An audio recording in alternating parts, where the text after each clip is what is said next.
Welcome to day one for the Chronicles, the Fallen, and the Virtuous. Make sure you guys smash the living crap out of that subscribe button and leave a comment down below when we be walking away with a booster pack. As per usual, so pre-sales are still up. Can't really do anything about that, but we do get to take a look at how things are going. You can get 8 whole decks for $150, which a little bit expensive.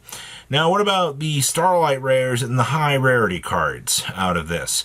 Right now, a triple tack thrust is $115. Now, if we know anything about the previous Blue Eyes deck and how those top, rarity cards held up, I do suspect that you will see a drop in this. Fusion Deployment being your next most expensive at 95, walking the line at 100 is not all that surprising either. I mean, both of these cards, honestly, I think the Fusion Deployment's the best looking one. The Fallen and the Virtuous, you get a mod play. How did you get mod play out of the thing? 70s and then 84. Also looks like the Dragon that Devours the Dogma. $90. Okay. Individual decks, I see for 20 on up to 24. And then the Triple Tactics Thrust Secret Rares, $11. Okay. But you can get the Ultras here for 9 to 10. I mean, that's just half of the deck's value, man, at that point. Interesting. Okay. Now, the Fallen and the Virtuous Secret Rares, $10. Fusion Deployments coming in at 11s for the Secret Rares. Not all that surprised. Fallen and the Virtuous Ultras, $5. Okay. Look, Black Goat laughs. Early pre-sale price is $4 here. Bestial Lubellions, 4s. Druid Worms coming in at 3s. Yeah, I see your value in this. There's your nibs for dollars. This is one of the best products that you can pick up, people, this year. Just because you get the Ultra upgrades, you get all this playable stuff straight out of the box, and, it's very, very competent. Your Dogmatica Fleur-de-Lis, they want 70 floor? I was curious about that. And the Ecclesia is coming in at, they got a couple mod plays here, but sure. You're looking at about 80 on these. So, we'll see kind of as the day develops here where these are going to go. But this is a starter deck. I know more listings will populate, but it'll be an interesting time to see, how many people actually have opened up this product and how much of a landfall we are expecting to see turn through on this. Glacial Beast Polar Penguin. Well, honestly, this is a hilarious card just to kind of think about because we got a new penguin. And this card actually has a track record of being worth something. This is just not something that I'd go, oh, okay, this is wild. Yeah. The fact that, for what's been available on these, I had a lot of sales on these, luckily, because, the Penguin fanboys are not all that popular with this, but sure, man, a couple of dollars is still a little bit more than I expected to see. Harmonic's Synchro Fusion. First of all, this card, $3, $6, $9.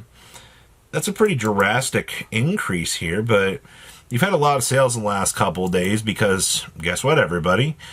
This gets you a Synchro and a Fusion monster. The best part is, with Ecclesia and Albaz now, you get to make a Fusion and a Synchro with this.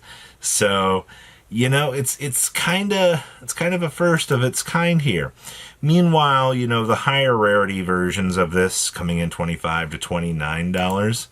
And you can tell on the 22nd, all those $11 previously sitting copies got wiped off of the market. So it's just is not one of those particular situations that we're like, oh, hey, it's because you've got some gosh darn good support synergy being discussed with this. And I actually kind of like that. We have the Mirage of Nightmare. We do know there's supposed to be some magical point adjustments coming down for this on Monday. And we know that Konami straight said, we're not too happy that you guys have not played Mirage of Nightmare. I don't know why you're trying to get people to want to play a card that's a little bit slower, but let's hit this near mint. Let's go down to this first Ed. You do not have a lot of these on the market for Legendary Collection Yugi's World. Honestly, I'm more surprised at how hard those are to work with.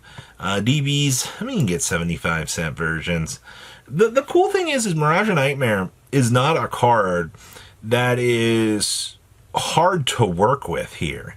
The card, it says draw a lot of cards, but the game is too quick and too reactive for that to matter. Sekka's Light, on the other hand, now this is the key difference in a broken card here. I do love the fact that you do see the Megatin versions holding here at dollars. Come on down here to the rares. These are 15 cents. And then, 33 cents on these. The problem is, Sekka's Light is a very, very broken card. Now, remember, you can only use one of these per turn, but I mean, that doesn't matter, because it literally just says, hey, if I have no spells and traps in the graveyard, draw 2 cards. And then, on the next turn, we can banish it, kind of set up, and get some additional access to playing extra copies of it. It's a pretty broken card for what it is.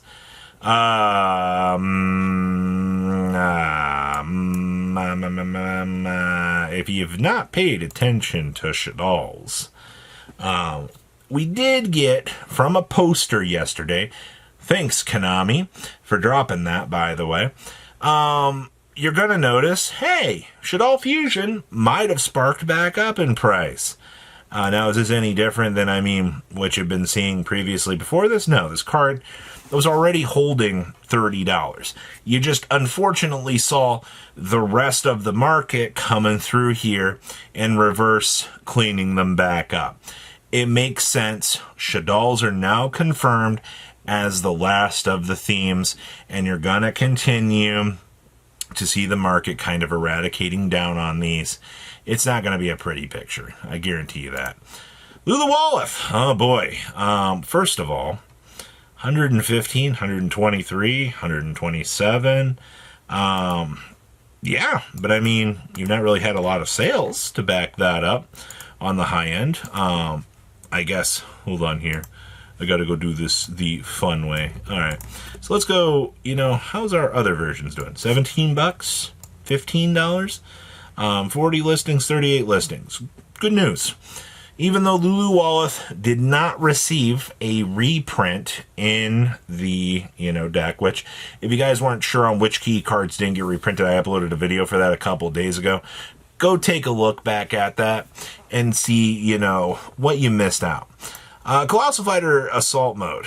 Why is this card still $5 to $7?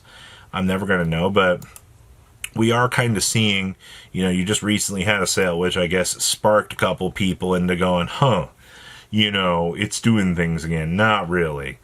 Exosister Elis. This one, way expensive, man. You're looking $5, $6 a piece.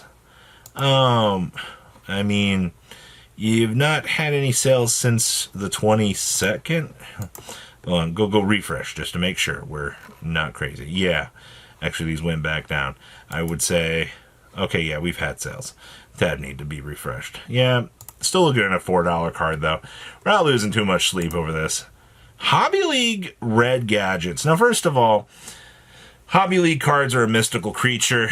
Either, you love them or you hate them. But it looks like on your market, $4 to $5 a copy of these. You've had 9 sell recently. Somebody saw $3.50 a piece, said, I'm going to buy in bulk. I see that there's still some here at 33 listings at $3.50 a piece. You're not losing out too bad on that. Blackwing Sirocco the Dawn. Yes, the Advent calendar version. Even though Edison players might feel like a little bit of a minority at this point, you're not getting a good copy of this on the market. Looks like your last remaining LP copies got wiped out. You have a cheap couple here, but that feedback is abysmal. So, I guess you got some floating around here, but that is all I have for today's market. Please leave a comment down below. Tell me what you guys think, and I will see your beautiful faces back here in day, guys. Patrons, thank you.